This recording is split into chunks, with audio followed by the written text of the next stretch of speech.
भाई हम अपील कर रहे हैं बिहार में नई व्यवस्था का, लेकिन उसके साथ साथ ये भी कह रहे हैं कि किसी भी हालत में जदयू का एक भी आदमी नहीं जीतना चाहिए, क्योंकि बिहार में एक परिपाटी नीतीश कुमार ने बना दी है कि वोट जनता किसी को भी दे। जदयू का अगर 5-10 विधायक भी जीत जाएगा तो कहीं ना कहीं गठजोड़ बनाकर फिर सत्ता में घुसने का कोशिश करेगा। इसलिए मैंने अपील की है कि जदयू का तो खाता ही नहीं खुलना चाहिए, ताकि न वो लालटेन के साथ जल सके, न कमल के फूल पर बैठकर तैर सके। ऐसे भी भाजपा ने 7 नए मंत्रियों को शपथ दिलवाया, कैबिनेट और साथियों को पूरा साझा किया, क्या कहेंगे? भाई भाजपा ने बनाया है तो स्वाभाविक है, भाजपा ही तो पीछे से दल सरकार चलवा रही है। सामने से नीतीश कुमार को मुखौटा रखा है। मैंने तो पहले कहा कि नीतीश कुमार शारीरिक रूप से फिजिकली टायर्ड और मेंटली रिटायर्ड हो गए, फिर भी भाजपा उनको कुर्सी पर बैठाई है, तो पीछे से उसके बदले में पूरा अपना सरकार में भागीदारी ले रही है। आप बताइए कि अभी जब 6 महीना बाकी है तो 7 नए मंत्रियों को बनाने का क्या फायदा है, क्या मतलब है? उसका 2 ही मतलब है कि कुछ संसाधन लूट का काम और बढ़ाया जाए और जनता को जाते जाते जितना लूट सकते हैं लूट लें, और इस कुछ जातियों को संदेश भेजें कि भाई तुम्हारे जाति के एक नेता को मंत्री बना दिए। भाई आप किसी जाति के मंत्री हैं, क्या आप कह सकते हैं कि बिहार में भूमि सर्वे में जो लूट मचा हुआ है रोक दीजिएगा? भाजपा के जो अध्यक्ष हैं यही तो अभी राजस्व मंत्री थे। क्या भूमि सर्वे में लूट नहीं हो रहा है? क्या कोई मंत्री ये कह सकता है कि बिहार में स्मार्ट मीटर के नाम पर जो धांधली बदमाशी हो रही है रुक जाएगा? क्या बिहार से भ्रष्टाचार रुक जाएगा? क्या बीपीएससी का जो अनियमितता हुआ उस पर लोगों को न्याय मिल जाएगा? क्या पेपर लीक नहीं होगा? ऐसा दावा कर सकते हैं? तो मंत्री कोई बने उससे क्या फायदा? चलाएगा तो अफसर ही। आपने आपको जवाब दिया है और साफ-साफ कहा है कि मेरे पिताजी बिल्कुल फिट एंड फाइन है प्रशांत। नहीं तो हमको क्या जवाब देना है उसमें? आप लगातार सेहत पर, अरे हम तो सीधा अभी फिर दोहरा देते हैं कि नीतीश कुमार मानसिक तौर पर और शारीरिक तौर पर मुख्यमंत्री बने रहने के लिए स्वस्थ नहीं है। अगर स्वस्थ हैं तो और कुछ नहीं, कैमरे पर आकर बिना कागज देखे अपने मंत्री परिषद के साथियों का नाम और उनका विभाग बता दें।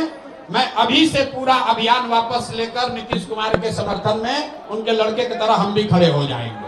तेजस्वी यादव को लेकर की बात कहा, तेजस्वी यादव कह रहे हैं कि 25 में हमारी सरकार आएगी और हम बदलाव करेंगे। भाई 25 में सरकार आएगी और बदलाव करेंगे तो पहले 15 साल तो वही थे, 2015 से लेके 2017 तक वही उप मुख्यमंत्री थे, और अभी अपने चचा के मदद से फिर उप मुख्यमंत्री बने थे। तो बदलाव तो लाए, लेकिन बदलाव अपने आर्थिक स्थिति में आया। इन 17-18 सालों में जब राजद वाले सरकार में रहे तो बदलाव लालू जी के परिवार के आमदनी में आया, उनकी आर्थिक स्थिति में आया, उनसे जुड़े हुए जो ठेकेदार हैं, बदमाश हैं, उनकी जिंदगी सुधरी।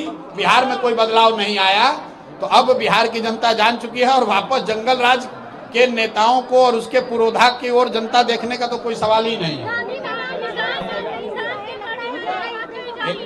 भाई ऐसा है, आसान तो कुछ भी नहीं है, आसान तो इतने कार्यकर्ताओं को जुटाना भी नहीं है।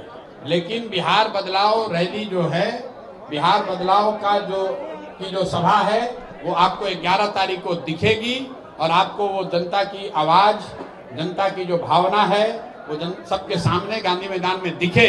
इसीलिए हम लोगों ने घोषणा की है कि 11 अप्रैल को ये रैली की जाएगी।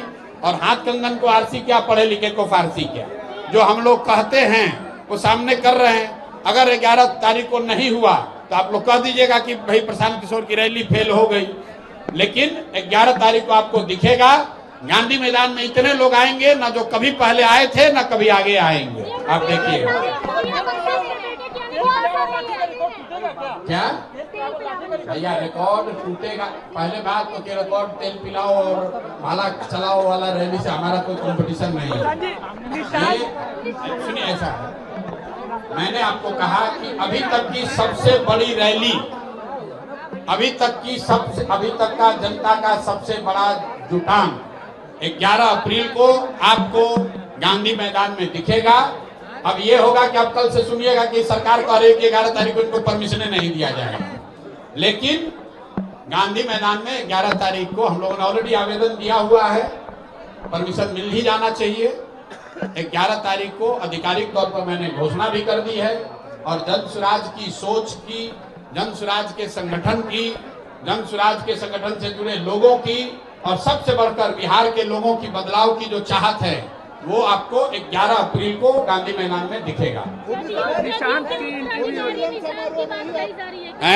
मोदी जी के बेटे की एंट्री हो रही है राजनीति में। भाई देखिए, मैंने पहले भी कहा है, जो व्यक्ति राजनीति में नहीं है, मैं स्वभावतः ऐसे व्यक्ति पर या उनके टिप्पणी पर कोई टीका टिप्पणी नहीं करना चाहता हूं। निशांत जी उनके लड़के हैं, वो राजनीति में नहीं है, इसलिए मैं उनके कथन पर कोई भी टीका टिप्पणी नहीं करूंगा।